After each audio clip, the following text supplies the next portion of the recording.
샬롬, 반갑습니다. 우리 서로 인사 나누시죠? 예, 반갑습니다. 어서 오세요.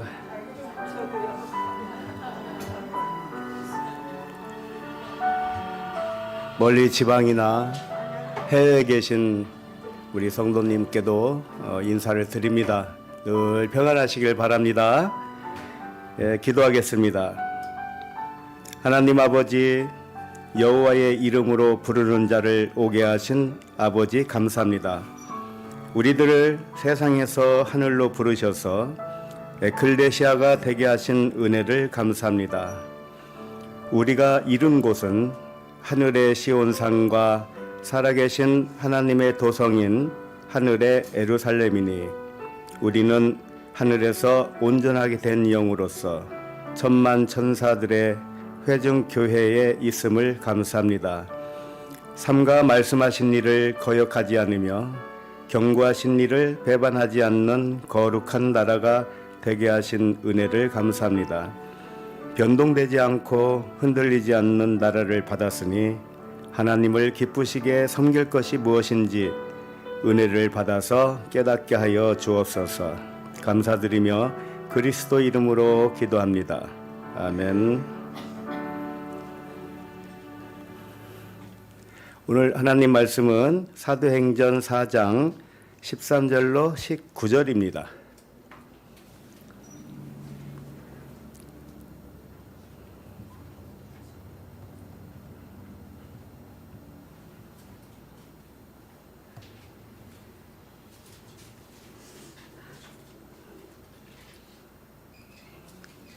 사도행전 4장 13절로 19절 함께 읽겠습니다. 시작.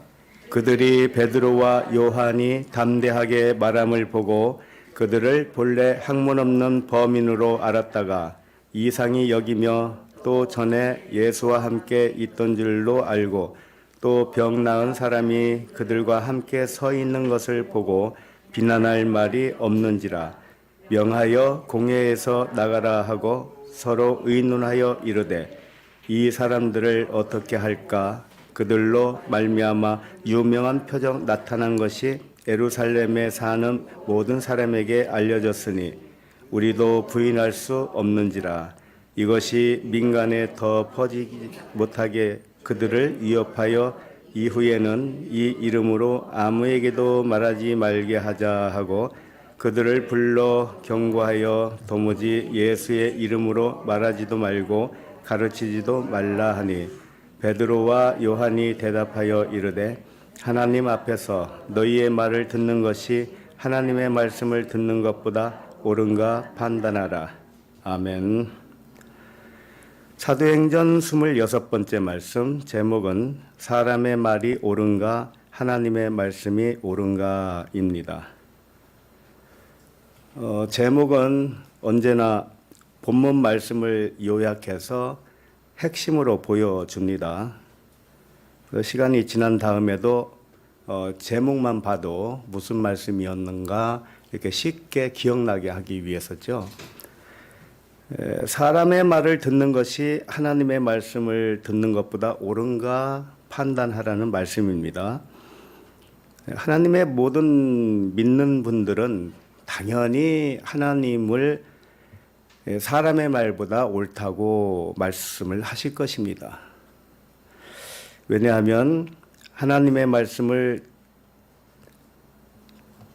듣기 때문에 하나님의 말씀이 옳다 이렇게 말씀을 하시죠. 그러나 하나님의 말씀이 옳다고 말은 하지만 실상은 그 반대일 경우가 더 많습니다. 왜냐하면 하나님의 말씀을 들을 줄 모르는 사람이 더 많기 때문입니다. 하나님의 말씀은 글자 말씀을 의미하지 않습니다. 하나님의 말씀은 글자를 읽고 진리를 마음으로 깨달아야 비로소 들은 것이 됩니다. 예수께서 하신 말씀 중에 너희가 아직도 깨닫지 못하느냐는 말씀이 있습니다. 깨닫지 못하기 때문에 듣긴 들어도 듣지 못하는 사람이 더 많다는 것이죠. 진리를 깨닫지 못하면 사람의 교훈이 더 좋아 보일 수밖에 없습니다. 말씀을 깨닫지 못하면 세상 가치관과 세상 논리가 더 좋아 보이기 때문에 진리를 거스르게 되는 것이죠. 우리 교회 이름이 토부 에클레시아죠. 이 에클레시아는 세상에서 불러낸 자라는 뜻입니다. 세상에서 불려낸 자, 세상에서 나온 자가 에클레시아라면 지금은 세상에 있지 않는 사람들이죠. 에클레시아는 세상의 관습이나 혈통이나 세상의 가치관이나 세상의 논리를 더 이상 따르지 않는 자가 된 것입니다. 에클레시아는 오직 하늘에 앉은 자이기 때문에 그렇죠. 하늘에 앉은 자는 땅에 있어도 하늘에 있는 것입니다. 토부 에클레시아 모든 가족은 세상 가족이 아니라 하늘 가족이라고 하는 것이죠. 하늘 가족은 하늘의 말씀을 듣습니다. 땅의 말씀은 듣지 않습니다. 오늘도 진리와 함께 기쁨이 충만하시길 바랍니다. 자, 그러면 13절을 다시 한번 읽겠습니다. 시작. 그들이 베드로와 요한이 담대하게 말함을 보고 그들을 본래 학문 없는 범인으로 알았다가 이상히 여기며 또 전에 예수와 함께 있던 줄도 알고. 오늘 말씀은 첫째 날부터 다시 시작을 합니다. 첫째 날부터 셋째 날까지가 오늘 본문 말씀이에요. 첫째 날은 빛과 어둠이 나누어진 상태를 의미합니다. 빛이 있으라 하시고 빛과 어둠을 나누셨죠. 이게 첫째 날입니다. 다시 말해서 빛이 어둠에 숨겨진 상태가 첫째 날이라는 뜻입니다. 빛은 빛인데 어둠에 숨겨졌어요. 말씀이 육신이 된 모든 사람은 자신이 빛의 아들임을 깨닫지 못합니다. 요한복음 1장 4절에 보면 그 안에 생명이 있었으니 이 생명은 사람들의 빛이라. 그 안에 생명이 있었다. 사람 안에 생명이 있었다. 이 생명은 사람들의 빛이라는 겁니다. 빛이 하나님 자신이시고 하나님의 영이 빛입니다. 그래서 이 빛, 이것을 또 말씀이라고도 하죠. 그래서 말씀이 육신이 된 상태를 사람이라고 하지요. 그런데 사람에게 생명이 있고 생명을 빛이라고 했던 것입니다. 그러나 사람은 누구든지 자신이 빛의 생명인 줄 알지 못하고 시작을 하는 것이죠. 요한복음 1장 5절에도 빛이 어둠에 비치되 어둠이 깨닫지 못하더라 이런 말씀이 있습니다. 우리 자신들이 전부 빛이었습니다. 그러나 육신의 생각에 가렸습니다. 그게 어둠에 숨겨졌다는 뜻이죠. 그래서 어둠이 빛을 깨달아야 되는데 빛을 깨닫지 못한 상태, 이것이 첫째 날입니다. 본문에서 첫째 날은 13절과 14절로 보고 있습니다. 오늘 본문 13절 말씀에서 빛과 어둠 두 종류의 사람이 등장하겠죠. 빛의 역할은 베드로와 요한입니다. 어둠의 역할은 말씀을 깨닫지 못하고 있는 대제사장들과 관리들과 이스라엘 백성들이겠죠. 빛을 깨닫지 못하는 어둠의 백성은 언제나 빛을 미워하게 되어 있습니다. 왜 그럴까요? 자신이 빛인데 자신을 빛인 줄 모르는데 그 빛을 싫어해요. 이상하죠? 자신이 빛인데 자신을 싫어하는 것과도 같잖아요.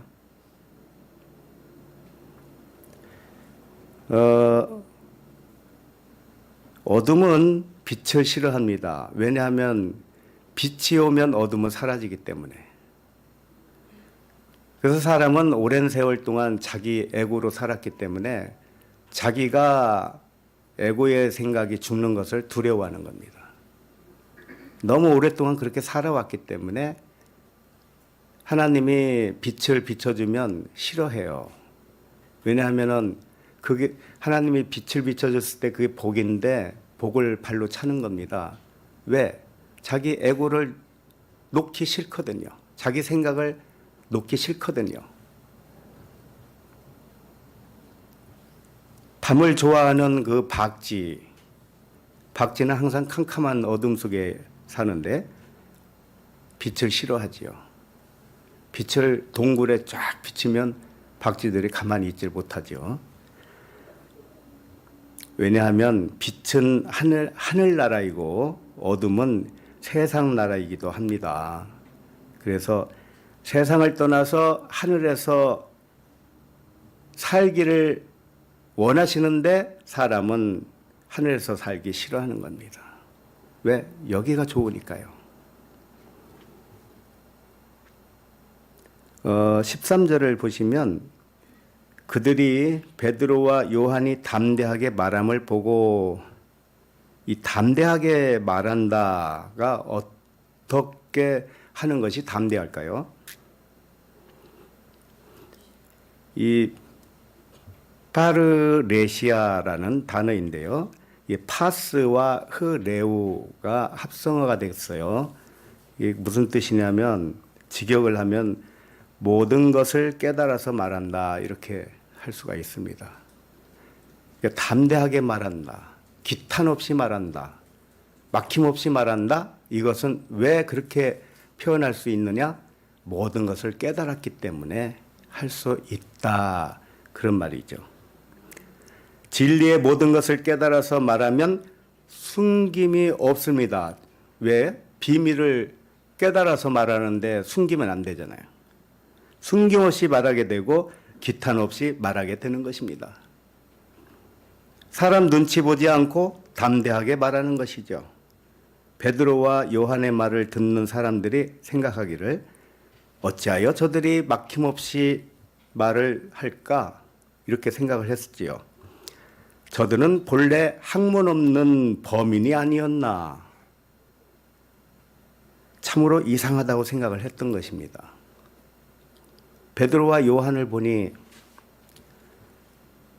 저들이 저렇게 유창하게 말할 수 있는 사람들이 아니었는데 그렇게 막힘없이 숨김없이 진리를 말하고 있거든요. 그러니까 아주 이상하게 생각한 겁니다. 그러니까 베드로와 요한을 알아보지 못했다는 것이죠. 한마디로 말하면 이게 첫째 날이에요. 어둠은 빛을 깨닫지 못합니다. 학문 없는 범인이라고 했는데 배움이 없는 보통 사람이다, 이런 뜻입니다. 그들이 왜 이렇게 생각을 한 이유가 있어요. 복음을 막힘없이 전하려면 적어도 납비들이 가르치는 정규 교육을 받아야 가능하다고 생각을 했기 때문에 그래요. 바리새인과 서기관들과 같이 전통적인 교육을 받아야 말을 잘할 수 있다고 생각을 했기 때문입니다. 이건 누구의 기준입니까? 이건 세상 기준이죠. 베드로와 요한과 대부분 다른 제자들도 갈릴리 출신으로서 배우지 못한 어부들이었습니다. 그러니까 어부 출신들이 뭘 얼마나 배웠겠어요? 그래서 배우지 못한 사람들이 어찌 저렇게 말할 수 있느냐, 이게 이상히 생각한 거죠. 어둠에 있는 사람의 판단은 항상 육체를 따라 판단을 합니다. 많이 배우고 똑똑한 사람이 복음을 잘 전할 것이라고 판단을 하지요. 박사학위를 많이 가진 자일수록 진리를 잘 알 것이라고 판단을 하는 것입니다. 그래서 여기저기 박사 몇 개를 땄는가, 그런 사람, 그런 인물을 찾아봐라, 우리 교회 후계자로 삼아야지. 세상은 박사 논문이 몇 개인가에 대해서 관심을 갖고 있습니다. 세상은 사람들은 출세하기 위해서 박사 논문을 쓰는데 열심을 내지요. 돈을 들여서라도 논문을 쓰기도 합니다. 그 논문을 사기도 해요. 요즘은 돈만 주면 논문을 써주는 곳도 많다고 합니다. 그래서 논문 표절은 다반사죠. 세상은 사람의 내면을 보기보다는 외형의 화려함만 높이 평가를 하는 거예요. 이게 세상 기준입니다. 어둠에 있는 자들은 베드로와 요한의 외형만을 보고 판단을 했던 것입니다. 이게 첫째 날이에요. 베드로와 요한이 어찌해서 복음을 막힘없이 전하였는가에 대한 진짜 이유는 알지 못했던 것입니다. 베드로와 요한이 진리의 복음을 담대히 전하고도 숨김없이 말할 수 있었던 진짜 이유는 무엇이겠습니까? 사도행전 4장 8절, 그 8절로 잠깐 올라가시면 이에 베드로가 성령이 충만하여 이르되 백성의 관리들과 장로들아. 베드로와 요한이 진리의 복음을 막힘없이 담대하게 말할 수 있었던 이유는 오직 한 가지 이유였습니다. 그것은 성령 충만이었습니다. 성령이 충만했다는 뜻은 영과 진리의 깨달음이 충만했다, 통달하였다 이런 뜻입니다. 고린도전서 2장 10절에 보면 오직 하나님이 성령으로 이것을 우리에게 보이셨으니 성령은 모든 것 곧 하나님의 깊은 것까지도 통달하시느니라. 하나님이 성령으로 우리에게 깨닫게 해주시면 하나님의 깊은 것까지도 통달할 수 있도록 성령의 조명이 있습니다. 이와 같이 베드로와 요한은 하나님의 성령으로 모든 것을 통달하게 되었던 것이죠.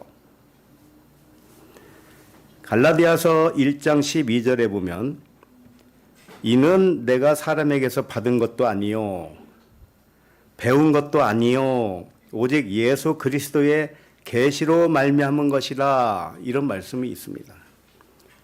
사도 바울의 말씀이죠. 자신이 진리의 복음을 전하게 된 이유는 사람에게 받은 것도 아니요 배운 것도 아니라는 것이에요. 오직 예수 그리스도의 계시로 말미암았다 이렇게 말씀하십니다. 예수 그리스도의 계시란 이런 것입니다. 모든 말씀이 예수 그리스도에 관한 증언으로 깨달았다, 그렇게 열려졌다 이런 뜻입니다. 모든 말씀이 예수 그리스도의 말씀으로 깨달아야 계시를 받은 거예요.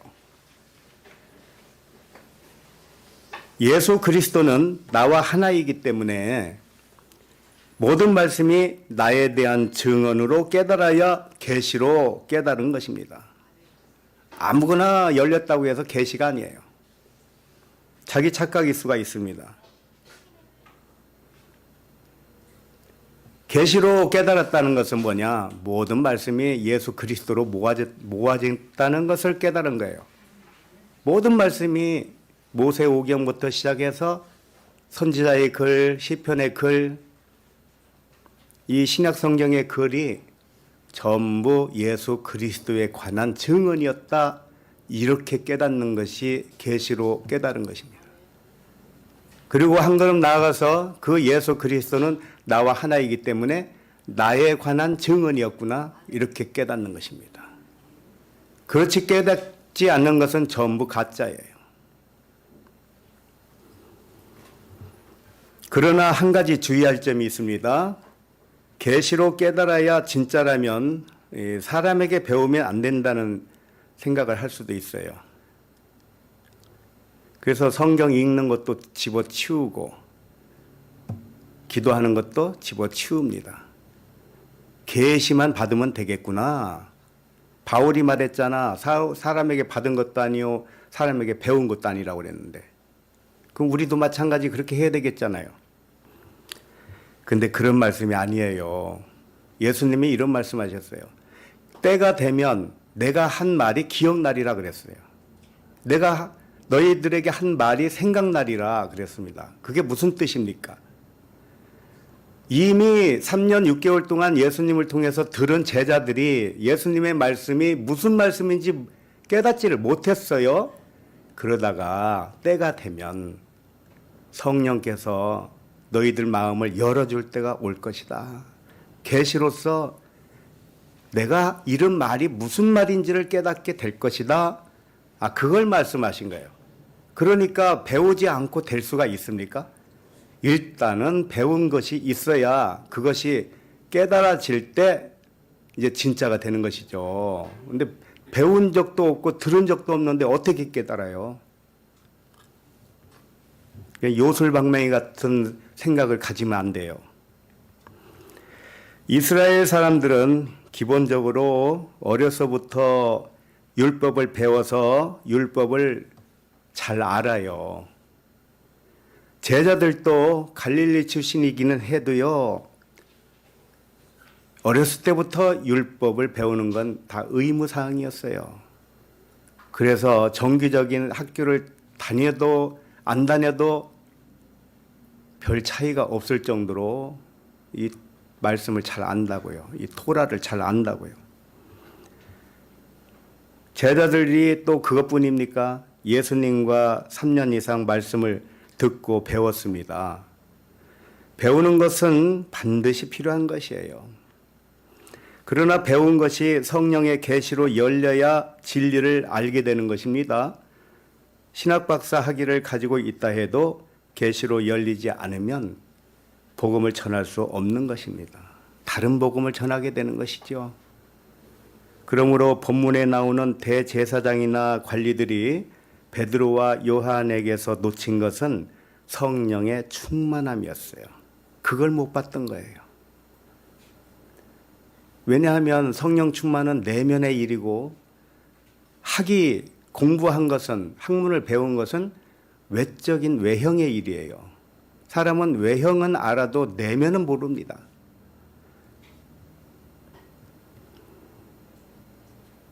성령 충만은 내면 세계에 있기 때문에 사람의 눈에 절대 보이지 않아요.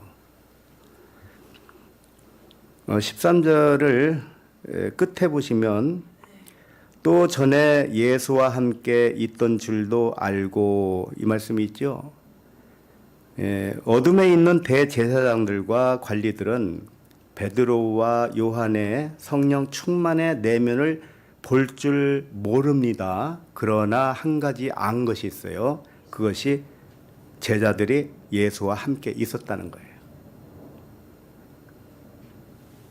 그들이 베드로와 요한에 대해서 아는 것은 본래 학문 없는 평범한 사람이라는 것을 알고 또 하나 안 것은 베드로와 요한이 예수의 제자인 것을 인정하고 있다는 것입니다. 그들의 생각이 조금 발전은 했죠. 그래서 둘째 날로 갈 수가 있는 거예요. 베드로와 요한이 예수의 제자라서 담대하게 말하는가? 이제 이렇게까지 한번 생각을 해본 것이죠. 그리고 이제 14절을 봅니다. 14절 시작. 또 병 나은 사람이 그들과 함께 서 있는 것을 보고 비난할 말이 없는지라. 어둠에 있는 대제사장들과 관리들이 이 제자들을 더 이상 비난할 말이 없게 된 이유가 무엇입니까? 베드로와 요한이 예수와 함께 있었던 제자들이다. 이것과 베드로와 요한에게 병 고침을 받은 사람이 함께 서 있는 이 사실 때문이죠. 이건 증거잖아요. 베드로와 요한이 이 걷게 된 사람을 고쳤어요. 그러니까 능력이 거기서 나왔다는 것은 기정사실이기 때문에 이들을 뭐라고 할 말을 이제 잊었다, 그런 뜻입니다. 베드로와 요한이 학문이 없는 자라는 측면에서는 비난을 했습니다. 그러나 예수의 제자라서 비난하지 못하겠고, 또 하나는 병자를 고친 사실이 능력을 증거하고 있으니 더 이상 비난하면 안 되겠구나, 여기까지 생각이 온 겁니다. 많이 발전했죠. 그러나 그들이 진실을 믿지는 못했죠. 외형만 보고 있는 겁니다, 지금. 우리 토부 말씀을 듣는 사람들 중엔 베드로와 요한같이 막힘없이 복음을 전하는 분들이 있습니다. 이전에 그런 분들을 알고 있는 지인들이 있었을 거 아니에요. 친구도 있었을 거 아닙니까? 그런데 내가 아는 저 집사님, 저 권사님이 엄청 많이 변했다고 놀라는 거예요. 옛날에는 복음을 전한 적이 없었는데 몇 년 후에 만났는데 이렇게 변할 수가 있을까? 이렇게 놀라시는 분들이 꽤 있는 겁니다. 예전에는 말수가 적은 분이 어찌하여 기탄 없이 말씀을 할까요? 이렇게 놀라는 것이죠. 본래 학문 없는 평범한 사람으로 알고 있는데 어찌하여 이치에 맞는 말을 딱딱 저렇게 잘할까? 그러나 그들이 또 하나 알게 된 것은 뭡니까? 어느 말씀을 듣고 있다는 거죠. 저렇게 말 잘하고 복음을 전하는 분이 원래는 학문도 없었는데 평범했는데 자신이 알기로는 어딘가에 다니고 있구나, 어느 말씀을 듣고 있다, 이거 정도는 알 수 있는 거 아니겠어요? 그래서 이제 그들은 의문이 생기는 거예요. 거기가 어딜까? 나도 그 교회 한번 가볼까? 그렇게 되는 것입니다. 이게 하나님의 방법이에요. 하나님이 이방인이 복음을 받아들이게 해서 이스라엘 유대인들을 어떻게 했어요? 시기나게 했다고 그랬습니다. 시기나게 해서 유대인들이 복음을 또 받아들이게 되는 그런 순환 구조가 되어 있어요. 그러니까 우리들은 안 믿는 사람 또는 복음을 모르는 사람에게 시기나게 해야 돼요. 신나게 사는 모습을 보여줘야 돼요. 평안하게 사는 모습을 보여줘야 돼. 내가 마음이 얼마나 평안한 줄 알아요? 이렇게 그들이 느낄 수 있으면 그들은 시기 나는 겁니다. 세상 사람들은 사람의 외형을 따라 판단을 하지요. 학벌이나 재력이나 출신 학교 등등. 그러나 보잘것없어 보이는 평범한 사람이 사람의 내면에서 나오는 이 신적인 빛을 보면 할 말이 없어지기도 하는 것이에요. 어찌 저렇게 평범한 사람이 하는 말은 빛이냐? 하는 말은 진리 같아. 들어보면 어쨌든 진리 같고 마음이 평안이 온단 말이야. 그래서 또 한 번 듣고 싶구나, 이런 마음이 생기는 것입니다. 왜냐하면 모든 사람은 자신이 빛인 줄 깨닫지 못한다 할지라도요, 하나님을 사모하는 마음이 기본적으로 있어요. 왜? 자기가 신이기 때문에. 신이기 때문에 신이 들려주는 말은 좋아하게 되어 있는 거예요.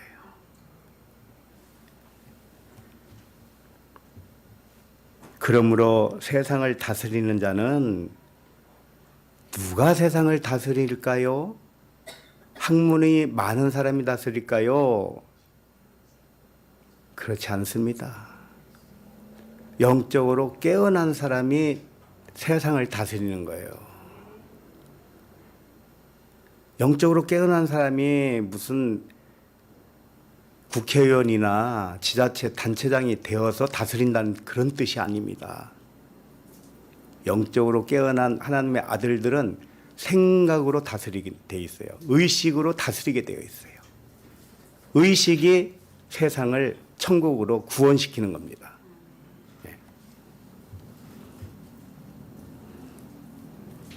영적인 의식이 조금이라도 깨어난 자가 세상을 천국으로 다스리게 되어 있는 것이에요. 세상에 굴복하면 이 세상에 먹혀요. 세상을 영적으로 분별을 하면 세상이 하늘이 되어서 자기를 안전하게 지켜줍니다. 15절을 읽어봅니다. 15절 시작. 명하여 공회에서 나가라 하고 서로 의논하여 이르되. 15절부터 18절까지는 둘째 날로 보게 됩니다. 이스라엘이 애굽에 체류 중일 때 그걸 첫째 날이라고 그래요. 왜? 이스라엘은 빛인데 애굽은 어둠이고 빛이 어둠에 왔잖아요. 그러나 어둠이 빛을 깨닫지 못해요. 사실은 애굽과 이스라엘은 하나입니다. 겉과 속을 보여주는 도구로 사용했을 뿐이에요. 그러니까 애굽은 육신의 의식인데 어둠이에요. 어둠이 이스라엘의 그 존귀함을 깨닫지 못합니다. 그래서 노예로 삼았을 뿐이죠. 처음에 우리는 모든 사람은 영이 육체의 노예가 되는 거예요. 그러나 나중에 역전이 되는 것이죠. 하나님이 애굽 땅에서 10가지 재앙을 내려서 능력을 보여주었지요. 그 능력을 보여주고 마지막에는 애굽의 장자가 다 죽었습니다. 그 후에 바로 왕이 이스라엘을 보내주는 거예요. 이스라엘이 홍해를 건너게 되지요. 홍해를 건너가는 표적을 물세례라고 합니다. 이스라엘이 홍해를 건너가면 애굽의 바로의 속박에서 벗어나는 것이죠. 그러니까 빛이 어둠에서 이제 빠져나오는 것이죠. 오늘 말씀이 딱 그 말씀이에요. 15절 보세요. 명하여 공회에서 나가라 하고 서로 의논하여 이르되. 공회에서 나가라 그러죠. 애굽에서 나가라. 이 말과 똑같아요. 공회에서 나가라는 것은 공회를 다스리고 있는 사내들인 공회의 주인으로서 베드로와 요한을 나가라고 한 것입니다. 너희들은 우리와 함께 할 수 없다. 나가라 이제. 애굽에서는 바로가 왜 나가라고 그랬어요? 이스라엘을? 장자들이 다 죽으니까 이 사람들을 안 내보내면 또 무슨 일이 벌어질지 알 수 없잖아요. 계속 피해를 입을 수가 없죠. 그래서 나가라. 나가는데 멀리는 가지 말아라. 이런단 말이에요. 이거 똑같아요. 여기 오늘 본문에도. 나가기는 나가는데 예수의 이름으로 전하지도 말고 가르치지도 말아라 그런다고요. 멀리는 가지 말라 이런 뜻이에요. 왜? 자기들이 다스리겠다 이거예요.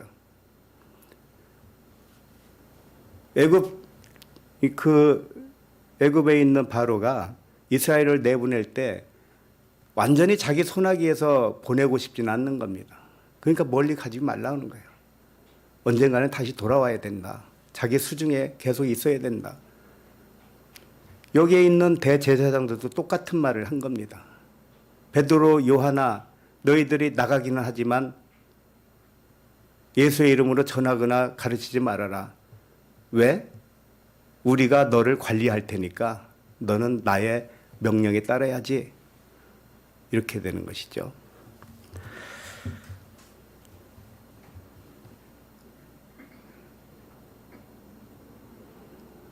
이와 같이 공회에서 베드로와 요한을 나가라고 하는 이유는 이들의 능력이 또 어떤 병자를 고칠지 모르기 때문에 만약에 제자들의 능력이 계속 나타나면 어떻게 될까요? 자기들의 리더십이 손상을 입어요. 그렇지 않겠습니까? 대제사장은 한 나라의 대표예요. 그들보다 능력이 많은 베드로와 요한이 계속 병자들을 고쳐대고 말이에요. 여기저기 따르는 사람들이 많아지고 그러면 대제사장의 위신이 추락하지 않겠어요? 너희들이 복음으로 우리 백성을 미혹하지 말고 내 영토에서 나가라, 이렇게 말을 한 거지요. 자, 그러면 16절도 읽어봅니다. 16절 시작. 이 사람들을 어떻게 할까? 그들로 말미암아 유명한 표적 나타난 것이 예루살렘에 사는 모든 사람에게 알려졌으니 우리도 부인할 수 없는지라. 어둠에 있는 대제사장들과 관리들이 베드로와 요한을 쫓아내면서 한 가지 걱정이 생겼어요. 예수님의 제자들이 유명한 표적을 베풀었다는 사실을 예루살렘에 사는 모든 사람에게 알려졌다는 겁니다. 모든 백성이 인정하는 사실을 우두머리들만 모른다고 부인하면 그 말을 누가 믿겠느냐 이거죠. 이 대제사장들과 관리들, 이 우두머리격 되는 사람들은 베드로와 요한이 일으킨 그 표적이 가짜라고 하고 싶은 거예요. 백성에게 그거 믿지 말라 이렇게 말하고 싶은 겁니다. 근데 이미 때가 늦은 겁니다. 예루살렘에 사는 사람들이 다 소문으로 들어서 알고 있단 말이에요. 그러니 참 곤란하게 된 거죠. 이럴 때 대제사장들과 관리가 자기를 방어할 수 있는 수단이 한 두 가지는 있어요. 하나는 베드로와 요한을 협박해서 더 이상 표적을 행하지 못하도록 제지하는 방법입니다. 또 하나는 뭘까요? 못 걷다가 걷게 된 그 증인 있죠. 그 증인을 협박하는 것입니다. 너 누구한테도 베드로와 요한의 능력으로 일어났다고 걷는다고 말하지 말라. 증인을 협박하는 방법이죠. 그러니까 둘 중에 하나입니다. 능력을 행하는 베드로와 요한을 협박하든지 증인을 협박하든지 이렇게 둘 중에 하나를 하게 되는 것이죠. 그런데 이렇게 증인을 협박하면 효과가 좋아요. 왜냐하면 내 말을 안 들으면 네 가족까지 가만두지 않을 거야 이렇게 되기 때문에 그래요. 그래서 증인 한 사람이 나 하나 죽는 것은 좋은데 가족까지 건드리는 것은 나 못 참아요. 그래서 그들의 요구를 들어주기도 하는 것입니다. 가족을 건드린다고 하면 협박에 안 넘어갈 사람이 있을 것 같아요? 협박을 안 당해봐서 아직은 모르시죠. 그래도 누구나 장담은 못하지요. 요한복음 9장 22절을 잠깐 펴봅니다.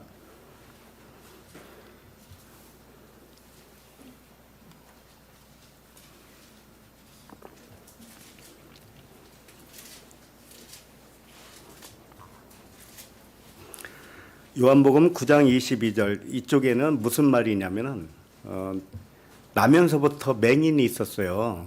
근데 그 맹인을 예수님이 고쳐줬습니다. 땅에다가 흙에다가 침을 뱉어서 이겨서 눈에다가 바르고 실로암 목가에 가서 씻어라. 그러니까 나았어요. 그랬더니 이 바리새인과 서기관 유대인들이 아주 시기가 난 겁니다. 그래서 그 부모한테 찾아가요. 눈뜬 그 청년의 부모한테 찾아가요. 협박을 하는 겁니다. 22절 읽어봅니다. 시작. 그 부모가 이렇게 말한 것은 이미 유대인들이 누구든지 예수를 그리스도로 시인하는 자는 출교하기로 결의하였으므로 그들을 무서워함이로라. 네. 이 소식을 들은 유대인들이 눈을 고친 청년의 부모한테 가서 협박을 한 것이에요. 그리고 이 사람들에게만 협박한 게 아니고 예수를 그리스도로 믿는 모든 사람들은 전부 다 출교시키겠다 이렇게 공고를 했던 것입니다. 그 당시 유대교 사회에서 출교된다는 것은 모든 삶을 잃어버리는 것과 같아요. 그저 무슨 공동체에 속했다가 나가는 거 그 정도가 아닙니다. 그렇기 때문에 굉장히 뼈아픈 일이죠. 예수를 그리스도로 시인하는 자는 출교하기로 결의하고 그 부모에게 물으니 부모도 출교가 무서워서요 사실을 말을 못합니다. 뭐라고 그래요 부모가? 23절을 봅니다. 시작. 이러므로 그 부모가 말하기를 그가 장성하였으니 그에게 물어보소서 하였더라. 부모도 출교 당하는 손해를 입지 않으려고 아들에게 직접 물어보세요 이렇게 한 거죠. 그만큼 출교가 무서웠던 것이죠. 자, 그래서 그럼 34절로 갑니다.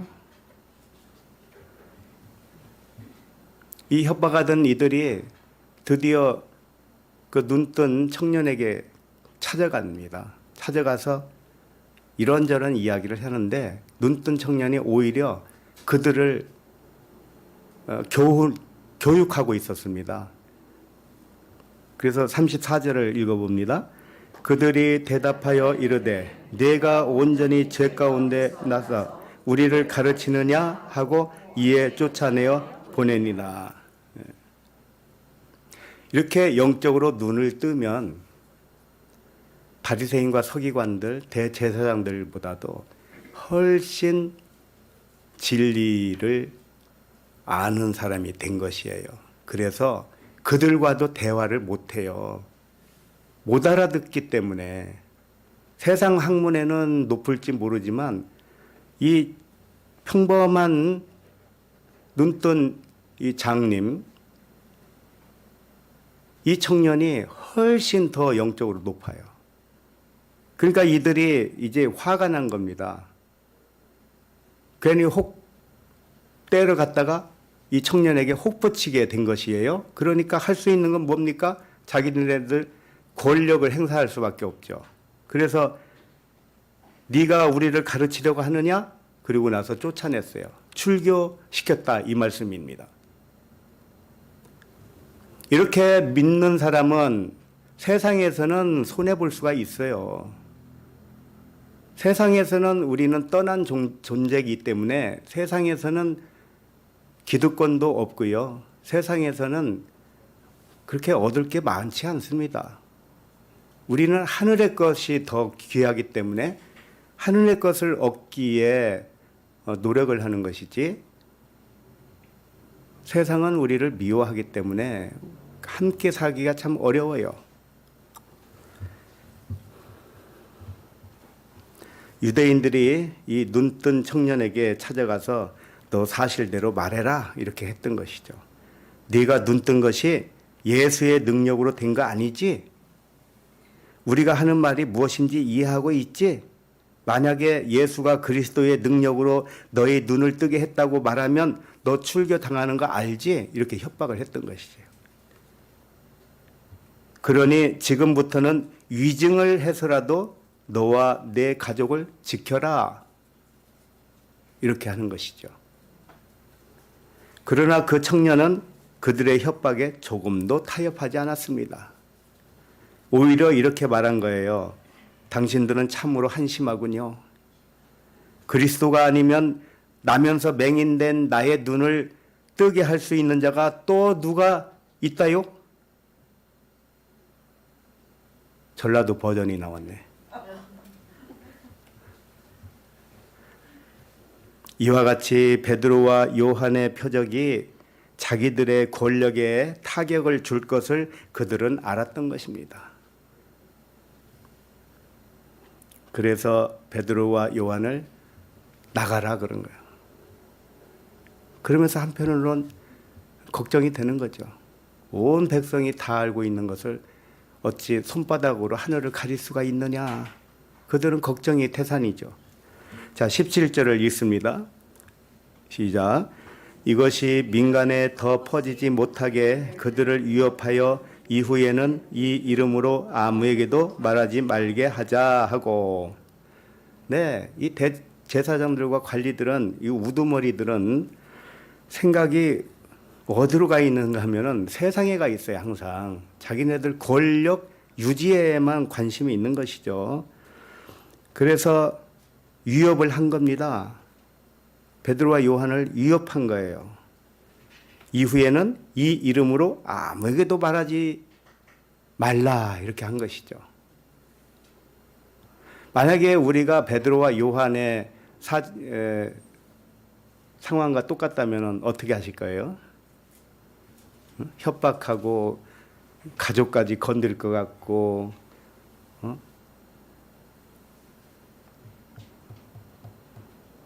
이 공회에서 나가는 순간부터 나사렛 예수 그리스도 이름으로 말하지 말라, 이렇게 함구령을 내린 겁니다. 그 이름으로 아무에게도 말하지 말라고 협박한 것이죠. 왜냐하면 모든 백성들이 이 표적 행함을 알게 되면 종교 지도자들의 말이 거짓으로 드러나기 때문에 그래요. 경건의 모양은 있으나 경건의 능력이 없는 자신들이 드러나기 때문에 너무 부끄러운 겁니다. 하나님의 나라는 말에 있지 아니하고 오직 능력에 있음이라, 그런 말씀이 있죠. 이 말씀의 뜻도 오해를 하시면 안 돼요. 하나님의 나라는 로고스 문자에 있지 않고 오직 깨닫게 하는 능력에 있다, 이런 뜻입니다. 그러니까 깨닫는 것이 가장 귀한 거예요. 가장 능력입니다. 진리를 깨달음이 하나님 나라이기 때문에 그래요. 진리를 깨달은 만큼 큰 능력이 없는 것입니다. 왜냐하면 하나님 나라는 이 물질의 나라가 아니에요. 하나님 나라는 진리를 깨닫는 이 의식의 나라예요. 하나님 나라는 보이는 나라가 아니란 말이에요. 이 의식, 생각의, 마음의 나라라는 말이죠. 그렇기 때문에 능력은 무엇이냐? 하나님의 말씀이 진리로 깨달아져서 내 마음이 더 확장되고 더 풍성해지는 것, 이것이 능력입니다. 유대인의 우두머리들이 이 제자들의 복음 전함을 두려워하는가? 왜 두려워할까요? 천국 복음을 전해야 진리를 깨닫는 능력이 일어나기 때문에 그래요. 이 대제사장들과 서기관들 또 우두머리들은 사람의 교훈을 전했거든요. 율법을 전했거든요. 그러면 거기에서 깨달음이 있을 수가 없어요. 그러므로 자신들이 전하는 율법은 능력이 없음을 드러나기가 무서운 겁니다. 그래서 진리를 전하지 못하게 하는 거예요.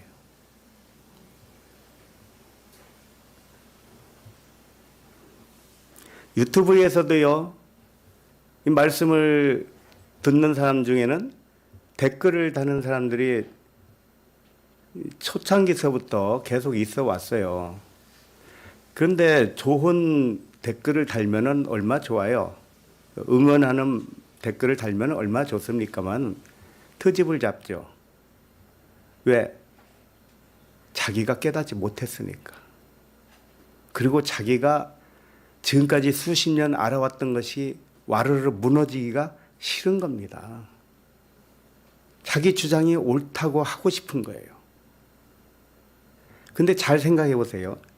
자기 주장이 옳으면 자기가 말씀을 전하면 되잖아요. 응? 유튜브를 개설하든지 교회를 세우든지 해서 말씀을 전하면 되는데 왜 남의 집에 와서 판나라 콩나라 그러느냐고요. 그 왜 그런지 알아요? 그 심보를 보세요. 심보. 남이 하는 것과 자기 생각이 다르면 그게 화가 나는 거예요, 사람은. 그러나 그런 분들도 계속 좀 더 들으시고 하나님의 성령의 인도함을 받았으면 좋겠어요. 그런 분들 보면 참 불쌍해요. 18절을 읽습니다. 18절 시작. 그들을 불러 경고하여 도무지 예수의 이름으로 말하지도 말고 가르치지도 말라 하니. 네. 이 18절까지는 둘째 날이라고 그랬습니다. 애굽의 바로 왕이 이스라엘을 자기 땅에서 보냅니다. 보내면서 너희가 이 땅에서 나가기는 하되 너무 멀리 가지 말라고 했어요. 이 땅으로 다시 돌아오려면 너무 멀리 가면 안 되잖아. 이런 속셈이죠. 이 바로의 말과 대제사장들과 관리의 말이 똑같아요. 그들을 불러 경고하여 도무지 예수의 이름으로 말하지도 말고 가르치지도 말라. 베드로와 요하나, 너희들이 우리 공회에서 나간다고 해서 우리의 세력에서 벗어났다고 생각하지 말아라. 이렇게 말한 것과 똑같아요. 너희들이 어디를 가든지 우리가 너희를 다스릴 것이야. 그러니 너무 멀리 가지 마. 이렇게 하는 것이죠. 예수의 이름으로 말하지도 말고 가르치지도 말아라. 이렇게 한 것입니다. 너희가 진리의 복음을 듣는다고 교회를 가냐? 그러나 그 가르침에 너무 빠지지는 말아라. 이런 말씀과 똑같죠. 뭐든지 적당하는 게 좋아. 이렇게 말하는 것 똑같아요. 말씀을 그렇게까지 여러 번 들어야 하니? 세상에는 교회도 많고 말씀도 널려 있잖아. 적당히 해라. 적당히 해. 육신은 항상 이렇게 부르짖는 겁니다. 어둠에 있는 사람의 특징은 빛이 드러나는 것을 아주 싫어해요. 왜? 그것이 자기 죽음이니까요. 그래서 자기를 죽기를 무서워하는 자들이 일평생 종처럼 산다. 이런 말씀도 있어요.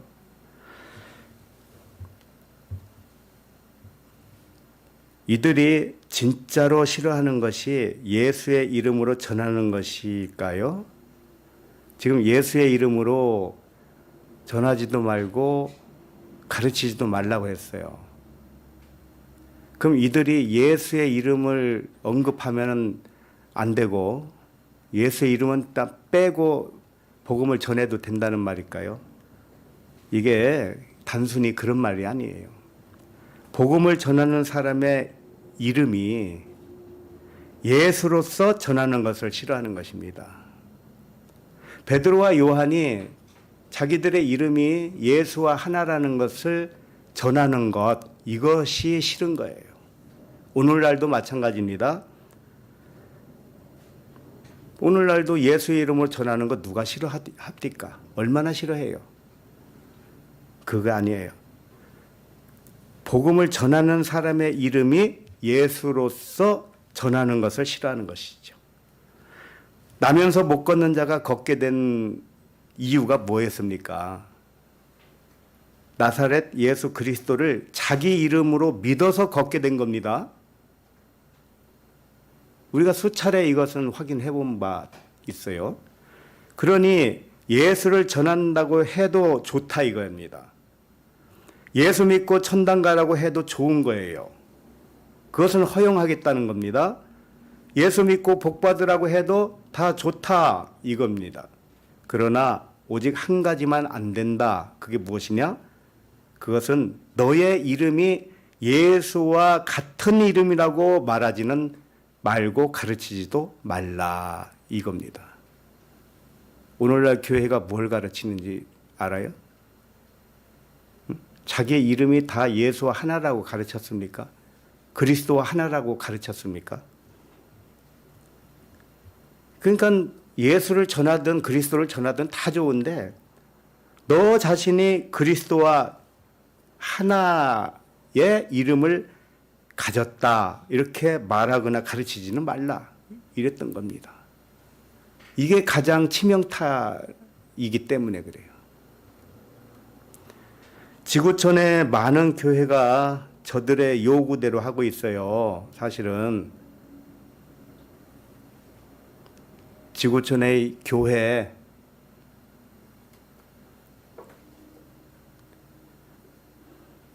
뭐 얘기하다 보니까 생각이 나는데 미국에 계신 어느 자매님이 계셔요. 그분은 어렸을 때 미국으로 갔기 때문에 미국 토백이나 마찬가지죠. 그런데 한인교회를 어렸을 때부터 다녀서 한국어를 유창하게 잘해요. 뭐 한국에 있는 사람하고 이야기하는 거고 똑같아요. 그리고 영어도 잘하고 글도 잘 알지요. 그분의 친구분 중에 미국의 백인 여성이 있었다고 합니다. 60세가 넘은 백인 여성. 그런데 한국어는 몰라요. 그래서 만날 때마다 복음을 전했다는 겁니다. 근데 백인 여성이 미국 교회에 어렸을 때부터 교회를 다녔기 때문에 기본 베이스는 있지요. 그런데 복음을 계속 전하다 보니까 이제 더 이상 그 교회는 못 나가겠다 해서 나오셨다고 하더라고요. 그때가 한 3년 전인가 봐요. 그래서 이분이 전하는 복음을 듣는 것도 한계는 있잖아요. 매일 만날 수도 없고 미국 사회가 얼마나 바쁩니까? 그러니까 그 백인 여성이 원함이 생겼어요. 뭐냐면 목사님 중에 이 복음, 자기 친구가 알려준 이 복음과 똑같은 말씀을 전하는 분을 좀 보내주세요. 듣게 해주세요. 이 기도가 시작된 거죠. 그래서 미국에 있는 유튜브 채널을 샅샅이 뒤져봤다고 합니다. 미국인 목사님 중에 그런 말씀을 전하는 분이 있는가 해서 열심히 찾아봤다고 해요. 그러나 한 사람도 찾지 못했다고 합니다. 그래서 울면서 기도했다는 거예요. 3년 동안이나. 그런데 우리 자매님이, 친구 자매님이 복음을 전하다가 이제 이 토브 에클레시아 말씀을 줬는데 우리가 자막을 좀 하거든요. 영어로 자막을 해서 올려요. 근데 그 자막을 듣게 된 거예요. 자막은 이제 뭐 한국어는 못 알아듣고 글만 알아들으니까 그 글을 읽으면서 하나를 들었는데 창세기 1번을 들었는데 떼골떼골 둥글었다고 그래요. 얼마나 그 갈급함이 심했는지 그 한국 그 자매님이 그래요. 미국인 중에서 저렇게 영적인 갈급함을 가진 여성은 처음 봤다는 겁니다. 그리고 다소 그 영어 자막이 다소 미흡하게 번역이 됐다 할지라도 그 친구가 말하기를 뭐라고 하냐면은 나는 마음으로 봤다는 겁니다. 마음으로. 그 자막을 마음으로 읽었다는 거예요. 마음으로 읽으니까 하나님 마음이 전해져서 다소 틀려도 아무 상관이 없다 그러더라는 거예요. 다 알아들었다는 거예요. 다 알아듣겠다. 그러면서 이분이 벌써 거리로 나가서요. 복음을 전하고 있대요. 벌써. 근데 사실은 창세기 한 편 듣고 그렇게 됐다고 볼 수는 없는 거죠. 그동안에 들은 복음이 있었고 그동안에 갈급함이 있었고 기도가 있었고 얼마나 뜨거웠는지 이분은 한 가지만 딱 말씀드리면 10가지를 깨닫는 케이스래요. 그런 분 처음 본다는 거예요. 그래서 자막하시는 분들이 우리 몇 분이 하시는데 얼마나 수고가 많은지 몰라요. 이것이 이렇게 열매를 맺고 있겠구나. 일본어도 하고 있는데 일본, 영어 하고 있지만 누군가가 한 사람이 듣고 변화되면은요, 한 사람이 1000명을 감당할 수도 있어요. 그건 우리는 알 수 없는 일입니다. 놀라운 일들이 벌어지더라고요. 자, 우리 그럼 19절을 읽겠습니다. 19절 시작. 베드로와 대답하여 이르되 하나님 앞에서 너희의 말을 듣는 것이 하나님의 말씀을 듣는 것보다 옳은가 판단하라. 19절은 셋째 날입니다. 셋째 날은 살아난 때를 의미하죠. 셋째 날은 무엇이 옳은가 분별하는 때예요. 사람의 말이 옳은가 하나님의 말씀이 옳은가 이렇게 확실하게 분별이 되어진 상태, 이것이 셋째 날이죠. 하나님을 믿는 사람이면 누구나 하나님의 말이 옳다고 할 것입니다. 그러나 실제로는 사람의 말을 더 따르고 있어요. 왜냐하면 하나님의 말은 진리를 깨달아야만 들을 수 있기 때문이에요. 하나님이 옳다고 생각은 하지만 실제로는 사람의 교훈을 더 따르고 있다는 것입니다. 하나님이 옳다고 생각은 하지만 사람의 교훈이 더 옳다고 여기는 것이 일반적인 사람이에요. 하나님의 말씀은 사람의 생각을 부정하기 때문에 그래요. 그래서 진리의 말씀을 전하면 자기의 기득권을 빼앗아 간다고 겁을 먹습니다. 말씀을 전하더라도 좀 마음을 찌르는 말은 좀 그만하세요 그런다고요. 그냥 원어 뜻이나 낱말풀이나 좀 해주시고 좀 파자 좀 해주시고 그리고 우리 공부 많이 했다 놀러나 가자 이러고 좀 살고 싶은데 왜 내 마음을 콕콕 찌르냐 이거죠. 에고의 마음을 찌르냐. 그런 말은 좀 하지 말아주세요 이런단 말이에요. 그러나 사람의 마음은 거짓이라고 그랬습니다. 심히 부패하고 거짓됐다. 이게 사람의 마음이다. 전도서 7장 21절 보면 잠깐 찾아보실까요? 전도서 7장 21절.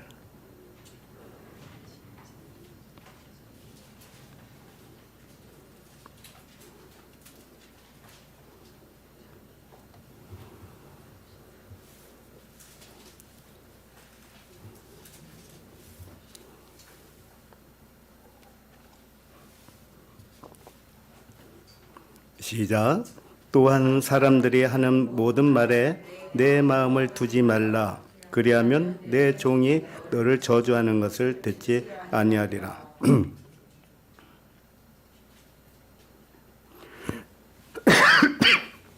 하나님의 말씀보다 사람의 말에 내 마음을 두지 말라 그랬습니다. 내 마음을 하나님의 말씀에 두라는 뜻이죠. 그렇지 않으면 너의 종이 너를 저주하는 것을 듣지 않는다. 이게 무슨 뜻이냐? 사람의 마음을 사람에 두면 종이 저주하는 것을 듣게 될 것이고, 마음을 하나님에게 두면 종의 저주하는 것을 듣지 아니할 것이다 이겁니다. 자, 그러니까 누구에게 마음을 두어야 되겠습니까? 마음을 하나님에게 두어야 되죠. 그렇지 않으면 너의 종이 너를 저주하기 때문이다. 이런 말씀이에요. 이 말씀은 뭐냐? 사람의 말로 분리하지 말라는 뜻이에요. 너희 마음을 사람에게 두면 반드시 육체를 따라 판단하게 되어 있어요. 사람은 언제나 그렇습니다. 그러나 내 마음이 하나님께 두면 하나님을 어떻게 내가 육체를 따라 판단할 수 있습니까? 그러니까 육체를 따라 판단하는 습관이 이제 사라지게 되어요. 그러면 육체를 따라 판단하면 다른 사람도 역시 판단을 받았기 때문에 똑같이 그 판단이 돌아오게 되어 있어요. 그래서 내가 비판을 하면 그 비판함이 나를 다시 비판한단 말이에요. 내가 헤아리면 그 헤아림이 나를 또 헤아린단 말이에요. 이게 악순환이죠. 그러니까 겉으로 보는 잘잘못으로 가리려고 하다 보면 너도 잘한 거 없잖아 이렇게 되는 겁니다. 똑같은 거예요. 사람이라는 것은. 전도서 지금 7장 보고 있습니다. 22절도 봅니다. 시작. 너도 가끔 사람을 저주하였다는 것을 내 마음도 알고 있느니라. 예. 우리 모두는 육체를 따라 판단했던 시절이 있습니다. 그렇기 때문에 나도 모르게 다른 사람에게 마음을 두었기 때문에 다른 사람을 저주한 것과 같아요. 그렇다면은 그것을 네 자신이 알고 있는데 하물며 네 마음을 사람에게 둘 수 있니? 이런 말씀이죠. 누구든지 마음을 하나님께 두지 않을 때가 있었던 것입니다. 그때 너도 다른 사람을 저주하지 않았느냐? 이런 말씀이고요.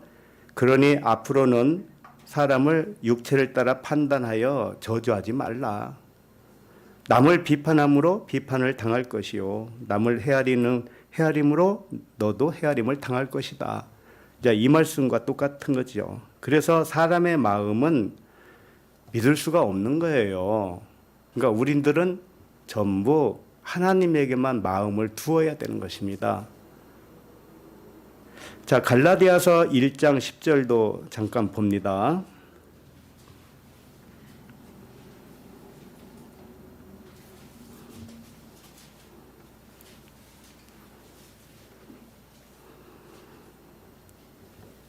갈라디아서 1장 10절 시작. 이제 내가 사람들에게 좋게 하랴 하나님께 좋게 하랴 사람들에게 기쁨을 구하랴 내가 지금까지 사람들의 기쁨을 구하였다면 그리스도의 종이 아니니라. 오늘 본문 사도행전에서는 베드로와 요한이 이 말씀을 한 것이고요. 지금 갈라디아에서는 사도 바울이 한 말씀이에요. 표현은 다르지만 이 두 책에서 말하는 이 말씀은 동일한 말씀이에요.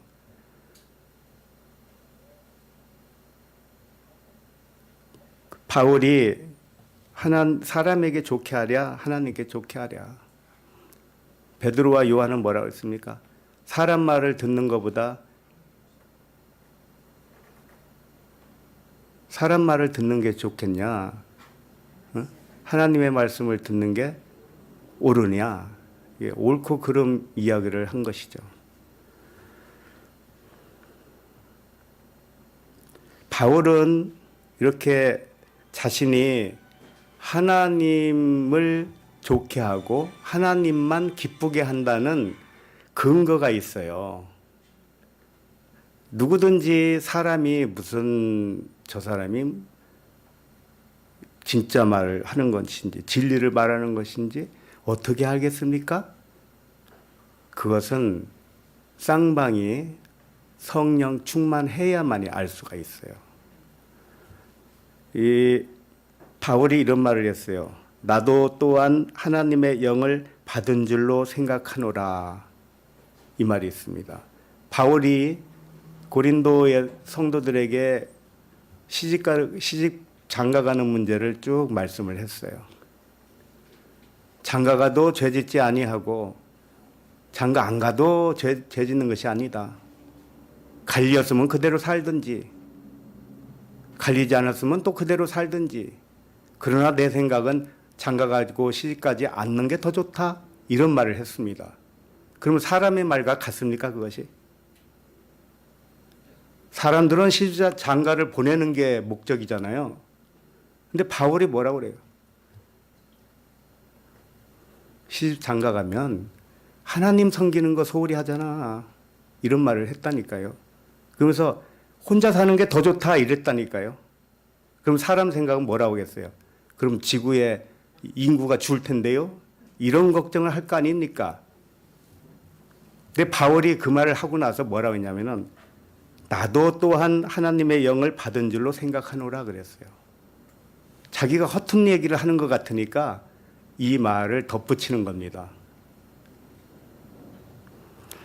그러나 사람의 생각과 이 하나님의 생각은 그만큼 다른 것입니다.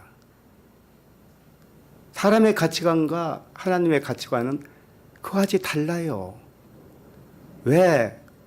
우리는 세상에 있는 게 아니기 때문에. 그런데 세상에 있는 사람들은 이런 말씀을 들으면 자기를 공격하는 줄 알아요. 공격하는 것이 아니라 가장 좋은 걸 드리고 싶어서 그러는 겁니다. 하나님은 우리에게 가장 좋은 걸 주려고 그러는 거예요. 하나님의 생각은 저주가 아니고 평안과 미래에 대한 소망이라고 그랬습니다. 나도 또한 하나님의 영을 받은 줄로 생각하노라. 이 말씀은 사도 바울이 단순하게 말한 것이 아니에요. 바울이 하나님의 영을 받았기 때문에 하나님의 말씀을 한다는 뜻이 아닌 거예요. 왜 그럴까요?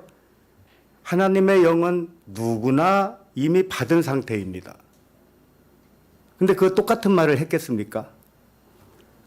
하나님이 말씀하시기를 내가 내 영을 모든 육체에 부어주었다 이렇게 말씀하셔요. 그렇기 때문에 우리는 말씀이 육신이 되어서 이미 영이 나의 실체란 말입니다. 그런데 바울이 이제 와서 내가 하나님의 영이 있는 줄 안다. 그러면 다른 사람은 영이 없나? 그런 얘기가 아니라는 얘기예요. 모든 사람은 말씀이고 영이에요. 그러나 잠자는 영이 잠에서 깨어나 자신이 누구인지 알기 전에는 하나님의 영을 받지 못한 것과도 같아요. 사도 바울이 하나님의 영을 받았다는 뜻은 하나님의 영으로 옷 입었다는 뜻이에요. 처음에는 영이 육체에 숨겨져 있지만 이제는 영이 육체에서 나와서 육체를 감싸고 있는 그런 상황을 표현하는 말씀이란 말이에요. 하나님의 영을 입은 상태, 영이 육신을 완전히 덮어서 육신의 생각은 영 안으로 들어가서 사라진 상태, 이것을 말씀하고 있었던 것입니다. 오직 영으로만 의식하고 영으로만 말하는 상태, 이 상태를 바울이 자기에게 영이 있다 이렇게 했습니다. 그러나 원어 단어들은 그런 단어가 아니에요. 영으로 옷을 입었다 이런 뜻입니다. 이와 같이 하나님의 영으로 옷을 입어서 말하고 있으니 바울이 하는 말이 곧 하나님의 말씀이 아니냐 이렇게 자신을 변호했던 것입니다. 갈라디아서 1장 10절 잠깐 봅니다.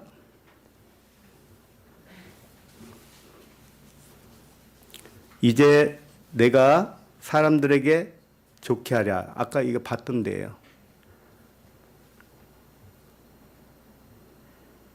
갈라디아서 1장 10절 시작. 이제 내가 사람들에게 좋게 하랴. 하나님께 좋게 하랴. 사람들에게 기쁨을 구하랴. 내가 지금까지 사람의 기쁨을 구하였다면 그리스도의 종이 아니니라. 사람들과 하나님 두 존재를 두고 말씀하셨습니다. 이제 내가 사람들에게 좋게 하랴, 하나님께 좋게 하랴. 누구든지 그리스도의 종은 하나님보다 사람을 좋게 하면 안 되죠. 그건 상식이겠죠. 자, 사람을 좋게 하는 것이 무엇일까요? 사람들에게 사람의 교훈으로 설득 당하는 것이 무엇이냐? 사람에게 좋게 하는 겁니다. 사람의 말을 듣는 거죠. 그러니까 사람의 논리는 항상 육체를 따라 판단을 합니다. 그렇지 않으면 설득할 일이 전혀 없는 겁니다. 사람은 반박을 하기를 그럴싸하게 말은 하지만 잘 뜯어보면 역시 사람의 교훈이에요. 그리고 율법이에요. 그리고 자기의입니다. 자기는 의로우니까 의롭지 못한 이러이러한 사람은 어떻게 생각하느냐? 이렇게 질문을 하겠지요. 그러니까 그런 질문에 타협을 두면 사람을 좋게 한 것입니다. 사람의 비율을 맞춘 것이죠. 특히 진리의 말씀은 사람과 타협하지 않아야 되는 것이죠. 오직 하나님께 설득당해야만 하는 것입니다. 사람에게 설득당하면 안 돼요. 하나님에게 설득당해야 되는 것입니다. 하나님의 말씀은 세상 나라를 좋게 하는 말씀이 절대 아닙니다. 세상에서 영생의 삶을 누리라는 말씀이 하나님의 말씀이지요. 육신을 따라 판단하지 말라는 말씀이 하나님의 말씀입니다. 하나님의 말씀은 세상에서 하늘로 떠나서 살라는 말씀이에요. 근데 이런 말씀이 듣기 싫은가요? 하나님이 하시는 말씀. 세상에서 떠나서 하늘에서 살라고 그러니까 어떻게 그렇게 살라는 거야? 아니 이미 하늘에 안침받았다고 하잖아요. 그러면 하늘에서 사는 것이 맞지. 그러니까 좀 묵상 좀 하시란 말이에요. 그게 무슨 뜻일까를. 그러나 사람은 세상으로 돌아가기를 좋아하는 것이에요. 이스라엘 백성들이 광야로 나왔는데도 불구하고 다시 돌아가려고 그러잖아요. 애굽으로 차라리 돌아가서 종살이 하는 게 더 낫겠다 이랬다고요. 그러나 어떤 사람은 세상으로 돌아가기를 싫어하면서 세상에서 내가 피해를 입었는데요. 세상에서 나쁜 짓 한 사람은 어떻게 해요? 진리를 깨달은 사람은 세상에서 죄를 짓고 살아도 됩니까? 이와 같이 금세 율법으로 돌아가서 세상 잣대를 들이대는 것입니다. 언제 말씀이 그런 말씀이었습니까? 사람들에게 기쁨을 구하랴. 기쁘게 한다는 뜻은 뭡니까? 그와 짝한다는 거예요. 그와 짝한다. 사람과 짝한다 이겁니다. 사람을 기쁘게 하는 것은, 사람을 기쁘게 한다는 것은 사람과 짝한다는 것이고 사람의 교훈을 옳게 여기는 것을 의미합니다. 세상 가치관과 세상 논리를 옳게 여기는 것. 그러나 우리는 하나님과 짝해야 됩니다. 하나님의 말씀은 모두 하나라고 하십니다.